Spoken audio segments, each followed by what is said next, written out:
Hello, I'm the RolePlaya, and today I'm just going to be walking you guys through the Pathfinder character sheet. And you can just search for Pathfinder character sheet, PDF, and save that to your computer, and then print that off. So I'm just showing you the PDF that I have on my computer right now, and I'm going to go through the basic stuff. So first thing, character name. Self-explanatory. You just put character name in there. That can actually be anything. Next, you're going to have your alignment. You could be lawful good, LG, neutral good, NG, or chaotic good, CG. You can be lawful neutral, LN, true neutral, N, chaotic neutral, CN, lawful evil, LE, neutral evil, NE, and chaotic evil, CE. Okay. Next, we have the player. So that's your name. We then have the character level. When you start off, normally you will be level 1. But some DMs have you start at level 5. So the 1 would go there. Then, over this side, you'd have your class. And the 4 basic classes that you should try starting off with are the Cleric, the Fighter, the Rogue, and the Wizard. Those are the 4 first basic ones from the Hero's Handbook. Deities, there will be a list of deities on their website. Go to my channel and the link will be there. Homeland, there's a list of places made by fans that you can see on the website. Race, now there are 3 main races. There are the elves, the dwarves, and the humans. The others are just subtypes,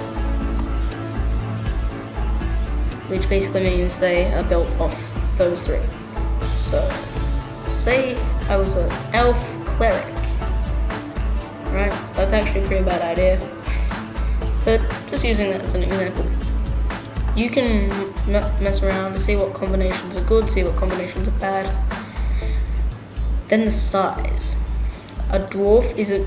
The first 3 are actually mediums. You get like gnomes or halflings, those would be smalls, and you get half giants and half orcs, those are large. The gender, male or female, age. Now different races live to be different ages, so go to the website and they will have a list of the different ages. Weight, that's how much they weigh. Go to the website, there will be a list of different weights as well. Hair and eyes, those are the colour, they're up to you. Okay, so that's that. Alright, now let's move over here. This is your basic abilities, and now normally you would roll, but you don't have to. I mean, you could just go, okay, I know how I want my character to be, and do that. There are lots of ways, different ways, and the one I tend to do is roll the d20s 18 times, sort out 6 numbers into a column, so you have 3 columns, each with 6 numbers, and then the column, the first 6, the second 6, and the third 6, I pick a column, the one that has the best numbers, and I say, okay, this is the one I'm going to use, and I use those numbers. So I might have, a 19, a 14, and a 16, and then 2 12s and a 10. And the rest were like, the max was like a 14. I'd probably use that one. Okay, so that's basic. The ability modifier. Basically, for every 2 numbers over 10, you get a +1. And for every 2 numbers below 10, you get a -1. So, say my strength was a 14, my ability modifier would be +2, so on and so forth. Next is your HP. Now, your constitution will have, if it has a plus, then it will affect this, and if it has a minus, it will affect this. So try to aim for good constitution. So I'd try to go for at least 3 good numbers, because you always want to have your classes 2 main ones. So say I was a fighter, I'd need strength and intelligence, and then if I had another big number, that would go on my constitution, because you don't want negatives. You want at least a 10, so it doesn't affect your hit points. You want either a positive effect or no effect at all with this. So you roll your d10 and you add the constitution. Now when you get hurt, you won't change that. If say I have, let's just say my plus constitution was 4 because I am a wizard, and I roll a 10, I would have 14. And then I get hit, because wizards don't tend to wear armor, I get hurt, I lose 5 points, I subtract that from the 14, which would be 9, and I put the 9 there. Then I can just scribble all that out and keep going. And when you're done, you're healed, you just roll all that out. Okay. The armor, I'll get to that later. Now speed. Different classes will have different speeds. You only really need to worry about this and this. Base speed and with armor. Okay, coming down here you have your fortitude, your reflex, and your will. And this is for your saving throws. So first you'd have your total, right? That's your total. So your base save is normally 1. So let's say you have 2 and some 1s. Now you then have your ability modifier from these. So again, the ability modifiers, so on and so forth. You don't really need to worry about this. Those are just advanced. If you get more advanced, I recommend getting the Advanced Player's Handbook Pathfinder, and that will tell you all about those. Base attack bonuses normally is a 1, and spell resistance, unless you're a wizard, is 0.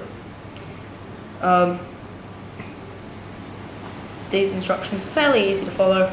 Same with your base attack, which is here.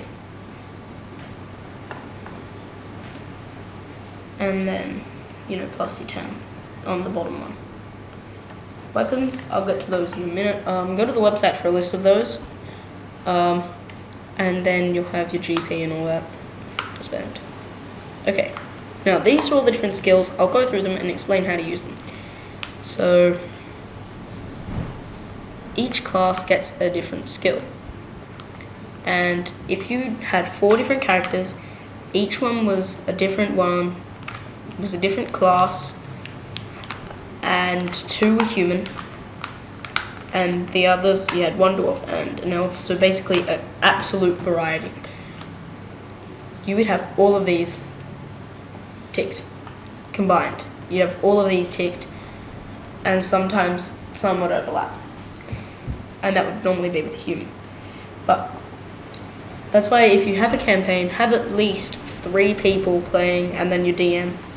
And then your DM might add an NPC, because you want to have all of these ticked, because then you can, I guess, learn from one another. Now ranks, different characters different races start with a certain amount of rank, and most of the time that is 4. Then your intelligence bonus, however many plus that is, you get to add either a 1, a 2, a 3. So I have 2 intelligence and a 4. I could put, like, say I was a rogue, have my acrobatics, I really want to be really skilled with that, I can just put my 6 there and not get any more ranks, except for my ability modifiers, and then get my ability modifier and have like a 10 or something. I could probably do that. Anyways, but you want to make sure your ranks are spread out. So then your ability modifier, if it's positive or negative or nothing, you just put it down. Now, as you get ranks for these, you can earn more ranks by leveling up. If you go up over here, you get like a plus. Say you get an extra 2 here on your intelligence, you would then go, oh, okay, I have 2 more ranks, and fill those in, right? That's what you do. So if you're playing a Runes of the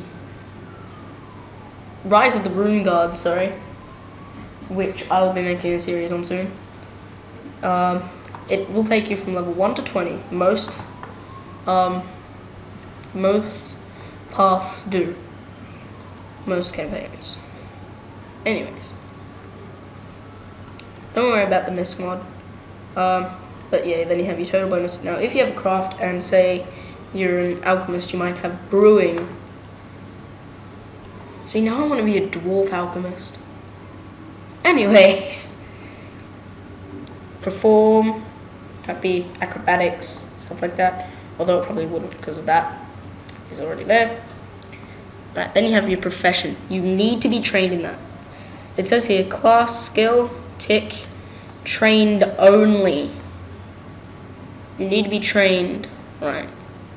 Now, that means as you get more ranks, but you haven't been trained in things, say like linguistics, you wouldn't be able to cross that unless you spent the time getting taught that. Okay. Next is languages. And our languages, as you can see, depending on the amount of intelligence you have, you'd have different amount of languages here. Everybody knows common unless they're intelligence. Everybody will know common unless they're non-human and they have a negative score on intelligence. They won't actually know common tongue, so they'll need somebody to translate for them. So say I'm a dwarf, I'll have my common and I'll have my dwarven, and say I have like a +1 intelligence, I might also know elven or drow, whichever one. So that's basically this top page, and the armor class and the weapons are all part of this page, which I'll show you in the next episode. Thank you for watching. Goodbye.